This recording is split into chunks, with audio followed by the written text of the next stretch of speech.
पापा को कुछ लोगों ने गोली मारी और मुझे नहीं लगता है कि मैंने कभी ज़िंदगी में सोचा था कि उनके बिना मुझे चुनाव लड़ना पड़ेगा या कुछ भी करना पड़ेगा। बट बहुत सारी चीज़ें, बहुत लोगों के रंग बदलते हुए देखे हैं उसके बाद।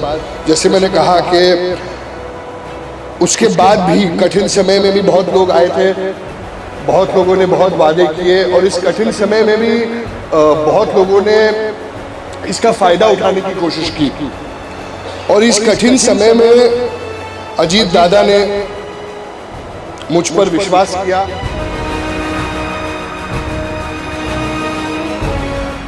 बांद्रा ईस्ट की हॉट सीट से आमदार जिशान सिद्दीकी फिर से अपनी किस्मत आजमा रहे हैं। राष्ट्रवादी कांग्रेस अजीत पवार गुट की ओर से जिशान सिद्दीकी मैदान में उतरे हैं।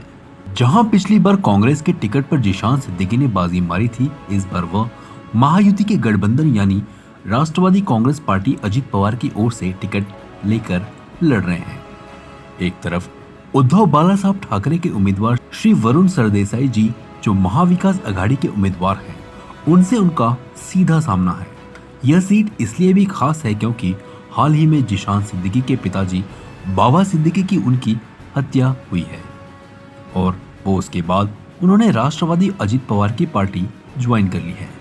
आज उनकी रैली बांद्रा ईस्ट के नौपाड़ा से पदयात्रा का आरंभ हुआ, जहां पर हजारों की संख्या में लोगों ने उन पर फूल माला बरसाई और स्वागत किया। इमरान पवार की अध्यक्षता में इस काम को अंजाम दिया गया। इमरान पवार, जो पवार हेल्प फाउंडेशन के अध्यक्ष हैं, उन्होंने कहा कि हम जिशान सिद्दीकी को सपोर्ट करेंगे और जिता कर भी लाएंगे। और क्या कुछ हमसे बातचीत में जिशान बाबा सिद्दीकी जी ने और इमरान पवार जी ने और उनके साथियों ने बात की हमसे। देखिए जाफर उस्मान शेख के साथ। राष्ट्रवादी अजीत पवार गुट के जिशान सिद्दीकी बांद्रा ईस्ट से उम्मीदवार जो है, आज उनकी रैली जो है नौपाड़ा बांद्रा ईस्ट में बड़े जोरों शोरों में निकली है। तो आइए हम जानते हैं उन्हीं से। हम आए हैं, देखते नौपाड़े का एरिया है, यहाँ पे लोगों की कुछ लोगों के प्यार के साथ जा रहे हैं और इंशाल्लाह इलेक्शन बड़ी से बड़ी बाजी से लोगों की कुछ समस्या यहाँ की है, जो उनका कहना है कि हमें रेलवे की तरफ से घेर दिया गया है। जहाँ समस्याओं का समाधान निकलेगा। बहुत सारे काम किए हैं और आगे बहुत सारे काम करने हैं। जनता का सैलाब देख रहे हो, उनका जोश देख रहे हो। सब लोग हैं, सब मुझे प्यार करते हैं और इसीलिए काम करते हैं। जाफर उस्मान शेख, अखबार न्यूज़ से वांद्रे पूर्व यानी बांद्रा ईस्ट से जिशान सिद्दीकी जो है अजीत पवार गुट के उम्मीदवार राष्ट्रवादी कांग्रेस से, उनके प्रचार के लिए देखिए आज जो है कुछ जो मौलाना है और प्रचार ही नहीं दुआओं के लिए भी आए हुए हैं। साथ ही नौपाड़ा का जो एरिया है जहाँ पर काफ़ी मुस्लिम बहुल एरिया है, उसी सिलसिले में यहाँ पे आज उनकी जो रैली थी उसी में हम जानेंगे क्या कहेंगे। जिशान सिद्दीकी यहाँ पे आज रैली कर रहे हैं, पदयात्रा है उनकी, क्या कहेंगे इस बारे में? आप कैसा मतलब उनको साथ रहेगा आपका? मेरा उनका साथ रहेगा और वो यहाँ के अच्छे उम्मीदवार हैं और 5 साल उन्होंने बहुत अच्छा काम किया है और इंशाल्लाह अच्छा काम करते रहेंगे और जो इनको जो बहुत ज़्यादा वोटों से जो है उनकी जो है ना सो फतेह होगी इंशाल्लाह, अल्लाह ने चाहा तो। अच्छा, फतेह होगी, बिल्कुल सही है। ये देखिए अभी बाबा सिद्दीकी उनका अभी जो है देहांत हो गया, उनकी हत्या हुई, उसके बाद क्या माहौल है, क्या लगता है लोग वाकई में उनके साथ है या फिर सिर्फ मुस्लिम एरिया में है और भी जगह सभी लोग उनका साथ दे रहे हैं? अल्हम्दुलिल्लाह, ये एक बड़ी दुख भरी बात है आपने जो कही है कि उनके वालिद का, बाबा सिद्दीकी साहब का इंतकाल हो गया है। अल्लाह उनकी मग़फ़िरत करे, पहले तो हम ये दुआ करते हैं। और ये पूरा मुस्लिम एरिया क्या, पूरा बांद्रा ईस्ट से लेकर और सांताक्रूज़ ईस्ट तक सारे लोग उनके साथ हैं और हम यही दुआ करते हैं अल्लाह ताला से कि उनको अल्लाह भारी मतों से कामयाबी अता फ़रमाए, उनको कामयाबी दे और वो इंशाल्लाह ज़रूर जीतेंगे। और पिछले भी 5 साल उन्होंने बहुत अच्छे काम किए हैं और पूरी अल्लाह उनको और हिम्मत और ताकत दे और उनको कामयाबी दे, भारी मतों से अल्लाह उनको कामयाबी दे। तो आपको लगता है कि यहाँ नौपाड़े की क्या समस्या हो सकती है, क्या उनको हम बता सकते हैं? जिस तरह से वो 5 साल एमएलए थे और आने वाले दिनों में वो 5 साल आपके हिसाब से कि वो जीत गए, तो क्या उनसे उम्मीदें रहेगी आपकी? हमारी उनसे बहुत अच्छी उम्मीदें हैं। अब तक भी उन्होंने बहुत अच्छे काम किए हैं नौपाड़ा के अंदर भी, और आगे के लिए भी हमें उनसे काफ़ी अच्छी उम्मीदें हैं इंशाल्लाह। क्या बात रह गई थी आपको कुछ और मतलब उसमें एडिशनल बात करती है जो बात पहुंच सके विधानसभा में, असेंबली में जिशान सिद्दीकी के द्वारा? दरअसल 40,000 लोगों की आबादी है और 40,000 लोगों की आबादी में जितने बच्चे जो यहाँ पर है, किसी को भी प्लेग्राउंड नहीं है, गार्डन नहीं है, हमारे सीनियर सिटीजन के लिए जो बैठने के लिए जगह नहीं है। और बिल्कुल बाजू में, हमारे नौपाड़े के बाजू में बिल्कुल बांद्रा टर्मिनस का जो रोड है, जो बांद्रा स्टेशन से शुरू होकर बांद्रा टर्मिनस पे एंड होता है, 50,000 स्क्वायर फीट की जगह है जो हाई कोर्ट ने हमारे सार्वजनिक लोगों के इस्तेमाल के लिए दी गई है। रेलवे जो है उसका मिसयूज कर उस पर टेंडर पास करके पेन पार्क चला रही है। तो कहीं ना कहीं ये हमारे साथ भेदभाव वाली बात हो गई कि सब जगह पे इम्प्लीमेंट हुआ है हाई कोर्ट के ऑर्डर के अनुसार, और हमारे साथ इस तरीके का भेदभाव क्यों हो रहा है, यही प्रशासन से हमारे पूरे नौपाड़े के लोगों के, बच्चे से लेके बूढ़े तक और जवान, इन सब का सवाल है। तो अब जीशान सिद्दीकी के साथ आप तो हो, तो ये बात जो है वो जीत जाए, आप वो बात को रखेंगे इस तरह से? जी बिल्कुल रखेंगे। 2.5 साल वही से जो है सरकार में रहते हैं, जब बनाई जाएगी महायुति की सरकार में, तो अभी फिलहाल वो है ही भी।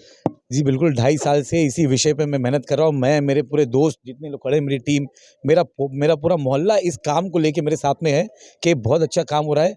मतलब 50-60 साल की राजनीति में आज तक इस तरीके का डेवलपमेंट नहीं आया है।